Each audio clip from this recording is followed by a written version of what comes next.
पश्चिम बंगालमध्ये सरकार बदलून फक्त 2च महिने झाले, पण 2 महिन्यापूर्वीचा बंगाल आणि 2 महिन्यानंतरचा बंगाल ओळखणार देखील नाही अशी परिस्थिती आहे. बंगालमध्ये याच्या अगोदर मागच्या 15 वर्षात अनेक बलात्कार झाले, खून झाले, अनेक घटना बघितल्या, ज्यामध्ये आरजी कार रेप केस सारखी गोष्ट बघितली, जिथं डॉक्टरचा बलात्कार करून तिचा खून केला गेला. पण तरी देखील टीएमसीनं आतापर्यंत जे बलात्कारी होते त्यांना प्रोटेक्ट करायचं, संरक्षण द्यायचं काम केलं आणि ही गोष्ट बंगालमध्ये पूर्णपणे बदललेली आहे.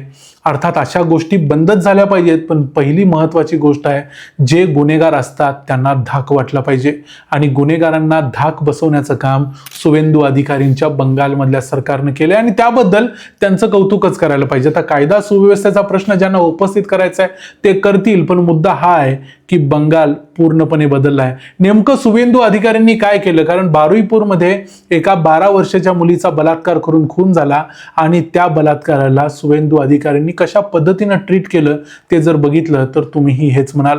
नेमकं काय काय घडलंय बंगालमध्ये आणि कसं घडलंय ते सगळं बघूया आजच्या या व्हिडिओमध्ये. मी आहे रणजित यादव आणि तुम्ही पाहताय द मराठी बाणा. पश्चिम बंगालमधल्या साऊथ 24 परगणामधल्या सुरजापूर हाट नावाच्या गावामधली ही घटना आहे, जिथं 4 जुलैला एक मुलगी जी 12 वर्षाची होती ती काहीतरी गिफ्ट आणायला कुठल्या तरी मित्राच्या वाढदिवसासाठी म्हणून बाहेर पडलेली होती. तिला तिथल्याच भागातल्या असलेल्या एका प्रभास मंडल नावाच्या माणसानं थांबवलं आणि तो तिच्याशी काहीतरी बोलत बोलत तिला कुठेतरी घेऊन गेला. नंतर त्या मुलीला काहीतरी खायला घातलं गेलं आणि तिच्यावरती अशा पद्धतीनं तिला घेऊन गेले की नंतर 3-4 लोक आले आणि ते तिला एका वेगळ्या अशा म्हणजे जिथं कुणीच असणार नाही अशा ठिकाणी घेऊन गेले आणि त्या ठिकाणी त्या मुलीचा बलात्कार केला गेला आणि त्या मुलीचा बलात्कार करून तिला एका पोत्यात भरून तिचं शव एका तळ्यामध्ये फेकून दिला गेला. आणि ही गोष्ट नंतर लक्षात आल्यानंतर पश्चिम बंगालच्या या 24 परगण्यामध्ये अक्षरशः भडका उडाला. मोठ्या प्रमाणावर आंदोलन चालू झालं. लोक रस्त्यावर आले, लोकांनी जाळपोळ करायला सुरुवात केली आणि इथं पश्चिम बंगालच्या मुख्यमंत्र्यांनी सांगितल्यानुसार कम्युनल टेन्शन निर्माण होण्याची देखील शक्यता झालेली होती.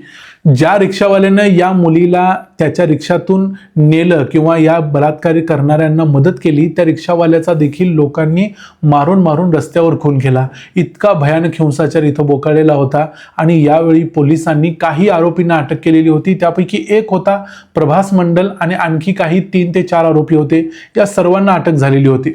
मागच्या काही दिवसात बघितलं तर आपल्याला माहिती आहे पश्चिम बंगालमध्ये राजकारण खूप टोकाचं असतं. त्यामुळे एक तर तिथं टीएमसीचा कार्यकर्ता असतो किंवा बीजेपीचा कार्यकर्ता असतो. टीएमसीच्या लोकांनी म्हणायला सुरुवात केली होती हा प्रभास मंडल किंवा जे काही आरोपी आहेत ते सगळे बीजेपीचे आहेत, बीजेपीचे कार्यकर्ते आहेत. त्यामुळे याला राजकीय रंग द्यायला सुरुवात झालेलीच होती. पण ह्या आतापर्यंत पश्चिम बंगालमध्ये ज्या पद्धतीने आरजी कार केसमध्ये डॉक्टरचा रेप झाला, तिचा खून झाला, त्यानंतर टीएमसीचे कार्यकर्ते सापडले, त्याला टीएमसी सरकारनं प्रोटेक्ट केलं. त्यानंतर 2012ला पार्क स्ट्रीटमध्ये एक बलात्कार झालेला होता सुजेट जॉर्डन नावाच्या मुलीचा. तिचा देखील त्यावेळेला पश्चिम बंगालच्या मुख्यमंत्री ममता बॅनर्जीने सांगितलं की असं काही झालंच नाही, हे सगळं खोटंच आहे. संदेश खालीमध्ये शेख शहाजहान काय करत होता तर त्या गावातल्या कित्येक बायकांच्या वरती त्यानं बलात्कार केलेले होते. ही गोष्ट सगळी लपून ठेवली गेलेली होती. पण अशा पद्धतीची गोष्ट सुवेंदू अधिकारींनी मात्र केली नाही.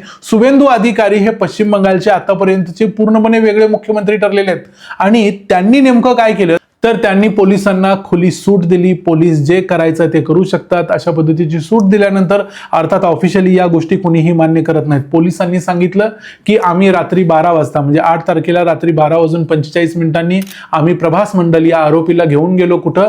क्राईम सीन, जिथं घटना घडली त्या ठिकाणी घेऊन गेलो आणि तिथं कशा पद्धतीने घटना घडली, कशा पद्धतीनं त्या मुलीला फसवलं गेलं, या सगळ्या गोष्टी त्याच्याकडून विचारून घेतल्या. हे सगळं करत असताना त्या आरोपीनं पोलिसांची बंदूक काढून घेण्याचा प्रयत्न केला आणि म्हणून मग पोलिसांनी त्या आरोपीला गोळ्या घालून ठार मारलं.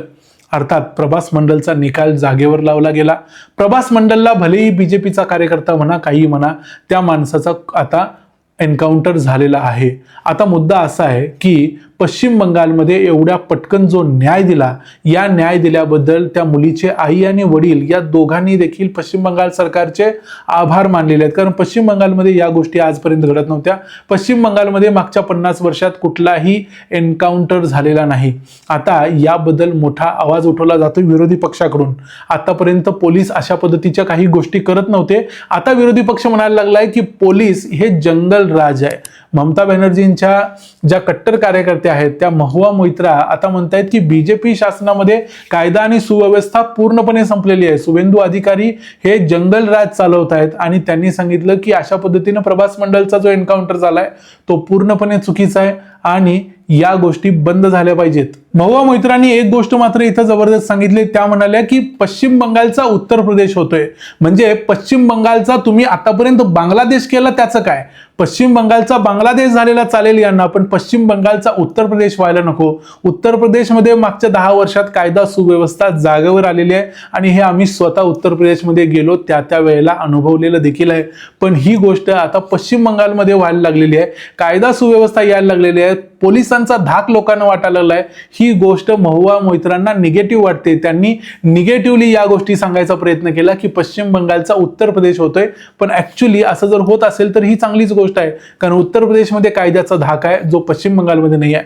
त्यामुळे टीएमसीचे आणखी एक नेते आहेत सौगतो राय यांनी म्हटलं की हा फेक एन्काउंटर आहे.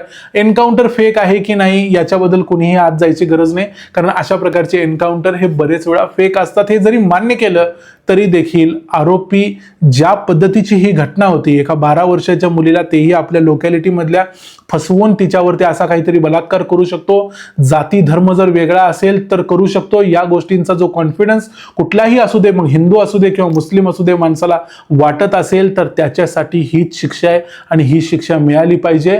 भले ही कायदा सुव्यवस्था जी वेळ घेते ती वेळ परवडणारी नाही. नसरापूरमध्ये जे घडलं ते आपण बघितलंय. नसरापूरच्या प्रकरणाचा निकाल लागलाय, पण त्याची अंमलबजावणी लवकरात लवकर होणं गरजेचं आहे, कारण अशा गोष्टी जर होत राहिल्या तर ती पोलिसांच्या समोर आणि कायद्यासमोर आणि कायदा मानणाऱ्या प्रत्येक माणसासमोर मोठी एक चॅलेंज असणार आहे.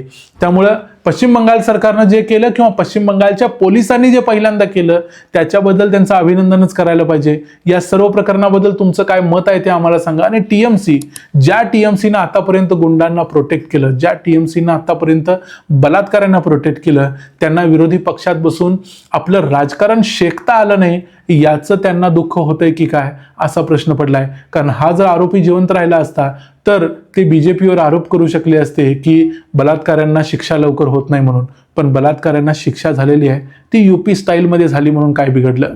ही गोष्ट चांगलीच झाली असं म्हणायला पाहिजे. या संपूर्ण प्रकरणाबद्दल तुम्हाला काय वाटतं? तुमचं काय मत आहे? अशा प्रकारची शिक्षा दिली पाहिजे की कायदा आणि सुव्यवस्थेचा जो काही वेळ आहे त्या वेळामध्ये जे सगळं आहे ते झालं पाहिजे, किंवा कायदा सुव्यवस्थेमध्ये जी वेळ आहे ती कमी केली पाहिजे, जसं महाराष्ट्रात नसरापूरच्या घटनेमध्ये घडलं, 45-50 दिवसाच्या आत निकाल लावला गेला. अशा काही गोष्टी केल्या पाहिजेत का? तुमचं जे मत आहे ते आम्हाला कमेंट्समध्ये जरूर सांगा. व्हिडिओ आवडला असेल तर व्हिडिओला लाईक करा, चॅनलला सबस्क्राईब करा. पुन्हा भेटू पुढच्या व्हिडिओमध्ये. तोपर्यंत पाहत रहा द मराठी बाणा. जय हिंद, जय महाराष्ट्र.